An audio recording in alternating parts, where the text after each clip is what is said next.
عزیزان گرامی، یہ کرونا وائرس بہت سے لوگ سمجھ رہے ہیں 2020 ختم ہوگا، میں جاری رکھوں؟ مجمع گھبرا تو نہیں گیا میرے ساتھ؟ عزیزان گرامی، یہ 2020 کے 19 کے اختتام پہ کرونا وائرس شروع ہوا، 2020 اس کی نظر ہو گیا۔ چند باتیں آرام سے پیش کروں گا، ان کو غور سے سنیے گا۔ 2020 میں پاکستان میں اتنا زیادہ اس کرونا وائرس کا اثر نہیں ہوا، اور یہ کبھی کسی نے نہیں سوچا کہ پوری دنیا متاثر ہوئی، ہمسائے متاثر ہوئے، یورپ تباہ و برباد ہو گیا۔ میں خود برطانیہ میں رہتا ہوں، اقتصادی حالت برطانیہ کے وزیر خزانہ نے اعلان کیا ہے کہ 300 سال میں اتنے حالات اقتصادی خراب نہیں ہوئے جتنے اب ہیں۔ امریکہ کے اکانومی اور ان کا جو اقتصاد ہے ڈوب رہا ہے، پوری دنیا کے اندر حالات خراب ہوئے، لیکن اللہ نے اس ملک پہ کرم رکھا۔ میں حکمرانوں سے کہوں گا اپنے اعمال کو دیکھیں، کیا ممکن ہے کہ آپ کے اعمال کی وجہ سے اللہ نے یہ کرم کیا ہو؟ تو پھر ذرا مجلسوں میں آ کے دیکھ لیں، شاید یہاں کسی کی دعا قبول ہو رہی ہو، شاید اہل بیت کے ذکر کا صدقہ ہو، یہ ملک بچا رہا۔ یہ مسجدوں میں، امام بارگاہوں میں جو اتنی دعائیں ہوئی ہیں، گھر گھر میں لوگ محصور رہے لیکن دعائیں مانگتے رہے، شاید کسی غریب کی دعا قبول ہو گئی ہو۔ تو ان پہ رحم کھائیں، ان پہ سختی نہ کریں۔ یہ جو آپ کی رعایا ہیں، یہ بے انتہا مظلوم لوگ ہیں۔ تو بہرحال پاکستان میں حالات خراب ہوئے، لوگوں کی نوکریاں گئیں، لیکن دنیا بہت زیادہ متاثر ہوئی۔ اس کے بعد کیا ہونے والا ہے؟ کیا حالات ہوں گے؟ کیا 2021 حالات فوراً ٹھیک ہو جائیں گے؟ نہیں، 2021 بھی تقریباً ایسا ہی گزرے گا جیسا 2020 گزرا۔ ویکسین آ چکا، لیکن ویکسین کی کوئی ضمانت نہیں ہے کہ یہ انسان کو ٹھیک کر دے گا۔ اور پھر کس کمپنی کا، کس میڈیسن کمپنی کا آپ ویکسین لگوا رہے ہیں، یہ انجیکشن لگوا رہے ہیں، اس پہ خود ایک پوری بحث ہے، اور یہ پاکستان میں نہیں ہے۔ یورپ امریکہ میں جا کے دیکھ لیجئے، ہالینڈ کی 87,000 نرسوں نے انکار کر دیا، ہم گنی پگ نہیں ہیں، ہم یہ ویکسین نہیں لگوائیں گے۔ کبھی آپ سارے کرونا وائرسوں کی دیکھ بھال کر رہی ہیں، لگوا لیجئے سب کا، نہیں، یہ انجیکشن ہمیں نہیں لگے گا۔ جب تک ضمانت نہیں دیتے کہ اس کے بعد کرونا وائرس نہیں ہوگا تب تک ہم نہیں لگوائیں گے۔ کہ ضمانت کوئی نہیں دے سکتا، جب ضمانت نہیں دے رہے ہو تو پھر انجیکشن کس بات کا؟ یہ جتنی بڑی بڑی باتیں ہو رہی ہیں، تو یہ 2021 بھی انہی حالات سے گزرے گا۔ اقتصادی حالات اور بدتر ہوں گے۔ غریب ممالک کے اندر بہت سے کھانے پینے کی اشیاء خوردونوش، اس میں قلت آ جائے گی، اور قیمتیں بہت زیادہ بڑھ بھی سکتی ہیں۔ میں کچھ سب باتیں نہیں کہنا چاہتا، نہ پریشان کرنا چاہتا ہوں، صرف آپ کو سکھانا چاہتا ہوں کہ اپنے آپ کو تیار رکھیں۔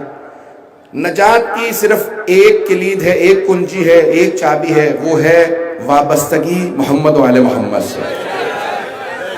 ایمان کو تھامے رکھیں، اپنے ایمان کو مضبوط رکھیں۔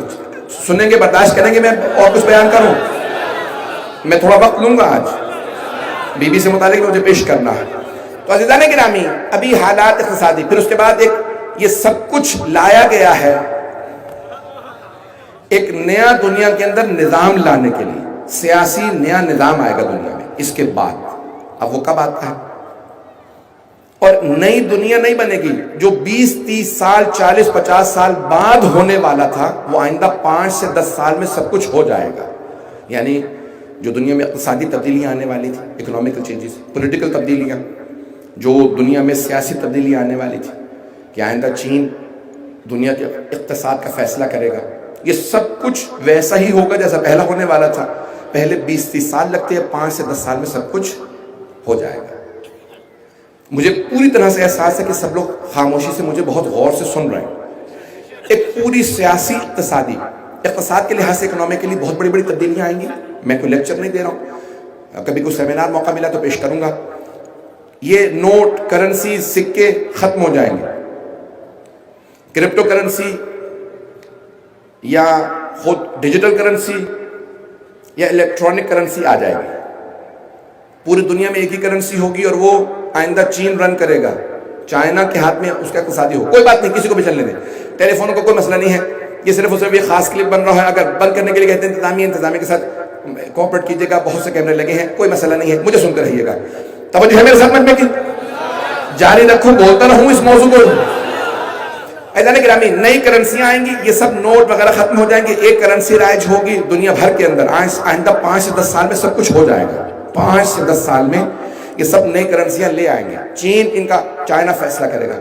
پاکستان کو ایک لحاظ سے فائدہ ہوگا کیونکہ اس کا الحاق اور اتحاد اب چین کے ساتھ ہے. جو حالات تھوڑے بہت خراب ہو رہے ہیں وہ پاکستان نے اپنا قبلہ بدلا ہے, مجھے پرواہ نہیں ہے. تو جو قبلہ و کعبہ تھا پاکستان کا وہ محترم امریکہ صاحب تھا, اور اب جو ہے وہ چین ہو جائے گا. تو اس کے بعد کچھ سیاسی تبدیلیاں آئیں گی. میں زیادہ پریشان کر رہا ہوں. اب پاکستان کو فائدہ ہوگا چین کے ساتھ ہونے کا. راہداری بنے گی پورے ملک کے اندر, سڑکوں کے جال بچھ جائیں گے, نئی ایئر لائنیں بھی آئیں گی, سفر بدل جائیں گے. چین نے کہا ہے کہ ہم پوری دنیا سے 1 روڈ 1 بیلٹ, ایک سلک روڈ کا جو تصور دیا ہے, ابرائے ریشم جو پوری سڑک بنے گی وہ بنائے گا. پوری دنیا میں بہت تیز ٹرینوں کا نظام لے کے آئے گا چائنا. آئندہ کاریں آہستہ آہستہ ڈرائیوروں کے بغیر چلیں گی. میں نے خود کئی ممالک کے اندر دیکھنا شروع کیا کہ کاریں آنا شروع ہو گئی. آٹونومس کار کہتے ہیں, آپ اس میں صرف ایڈریس ڈال دیں, پتہ ڈال دیں, پہنچا دے گی. آئندہ لوگ گاڑیاں خریدا نہیں کریں گے. بتاؤں یا چھوڑ دوں؟ فیضان گرامی, آئندہ لوگ گاڑیاں نہیں خریدیں گے. جرمنی میں یہ ابھی شروع ہو چکا. میں جب جرمنی گیا ہوں تو میں نے خود دیکھا ہے کہ آپ ایئرپورٹ سے اترے, ایک صاحب مجھے لینے آئے. میں نے ان سے کہا بھائی سامان آپ نے لے لیا ہے؟ چل چل کے تھک گیا ہوں. کہاں جا رہے ہیں؟ کہا بھائی گاڑی دور ہے. انہوں نے موبائل نکالا, گاڑی پہ لگایا, دروازہ کھل گیا. یہ کیا ہے؟ کہا مولانا گاڑی میری نہیں ہے, میں نے ہائر کی ہے, فون پہ کوڈ موجود ہے, لگایا ہے, دروازہ کھل گیا. اندر چابی موجود تھی, اسٹارٹ کی, الیکٹرک جو لگا ہوا تھا اس کے اوپر میٹر, اس کو فوراً اتارا. جس جگہ پہ مجھے لے کے جانا تھا وہاں اتارا, سامنے پارکنگ موجود تھی, وہاں پہ گاڑی پارک کر دی. آئندہ لوگ گاڑیاں نہیں خریدیں گے, اس طرح سے گاڑیاں چلیں گی بغیر ڈرائیور کے. دنیا کے اندر ہر 10,000 میں سے ایک گاڑی کا حادثہ ہوتا ہے. آئندہ وہ چیلنج کر رہے ہیں ہر 10 لاکھ میں ایک گاڑی کا حادثہ ہوگا. پریشان ہو گئے؟ اب تھوڑا سا اور پریشان ہو جائیں. اور لوگ تنگ کنجسٹڈ آبادیوں میں نہیں رہیں گے, دور دور چلے جائیں گے. ابھی نئی جو ٹیکنالوجی آ رہی ہے, جو مختلف ایپس لائے جا رہے ہیں, جیسے زوم ہے, آہستہ آہستہ سب چیزیں, نوکریاں, ملازمتیں, سب کچھ کمپیوٹرائز ہو جائیں گی. لوگ باقاعدہ اپنے ایپ کے ذریعے, اپنے فون کے ذریعے, اپنے کمپیوٹر کے ذریعے, لیپ ٹاپ کے ذریعے اپنے سارے کے سارے کام کریں گے. پڑھائی بھی وہیں ہوگی اور تعلیم بھی وہیں ہوگی, نوکریاں بھی وہیں ہوں گی. بہت زیادہ 80% ایسی نوکریاں ایجاد ہوں گی جو ابھی نہیں ہیں آئندہ 5 سے 10 سال میں. جیسے اب سے 30 سال پہلے, پریشان اگر ہو رہے ہیں تو مجھ سے سن لیجئے, میں نے وعدہ کیا تھا. اب سے 30 سال پہلے اگر کوئی کہتا کہ کوڈک کمپنی تھی جاپان کی, فلم بناتے تھے, کیمرے ہوتے تھے جس کے اندر, اب نئے بچے نہیں سمجھے کہ پرانے والے سمجھ سکتے ہیں حضرات, کیمرہ ہوتا تھا اور اس کیمرے کے اندر فلم ڈلتی تھی, اسے فلم کہا جاتا تھا. ریل ہوتی تھی, تصویریں لیتے تھے, وہ ریل باقاعدہ تصویریں چھاپنے کے لیے لیبارٹری جاتی تھی, پھر باقاعدہ تصویریں نکالی جاتی تھی. پوری دنیا میں 80-90% سے زیادہ ریلیں کوڈک کمپنی تھی جاپان کی, وہ باقاعدہ ایجاد کرتے تھے. کچھ اور کمپنیاں بھی تھیں, امیر ترین کمپنیوں میں تھی. 1996 میں بینکرپٹ ہو گئی, ختم ہو گئی, دیوالیہ, ختم. کہ کیوں؟ ڈیجیٹل کیمرے آ گئے, فون آ گئے, سب کچھ ختم. آئندہ تصویریں لوگ فون پہ دیکھیں گے, کمپیوٹر پہ دیکھیں گے, چھاپیں گے نہیں, پرنٹ نہیں ہوں گے. یہ ایسے بہت سے کاروبار ختم ہو جائیں گے. اب ہر ملک کی کوشش یہ ہے کہ نئے نظام کے اندر میرا کچھ نہ کچھ کنٹرول ہونا چاہیے. بحث اس پہ نہیں ہو رہی ہے کہ نظام کیا ہوگا, اس نظام کو چلانے والا کون ہوگا.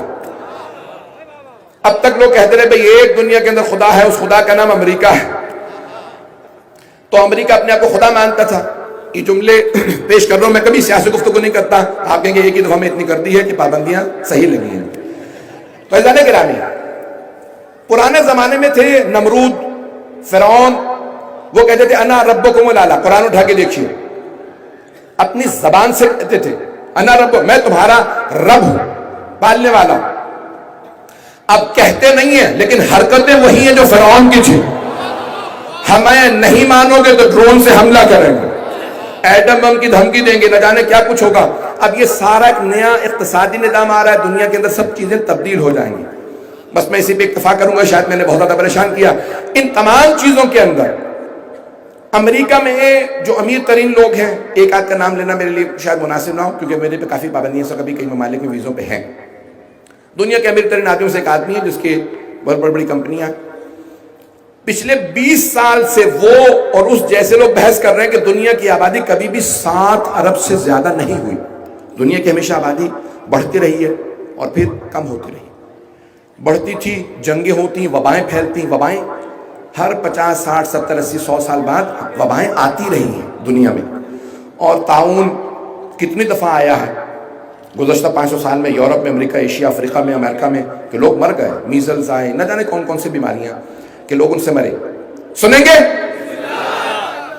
تو عزیزان گرامی، ان تمام بیماریوں سے لوگ مرتے ہیں، سب کچھ ہوتا ہے.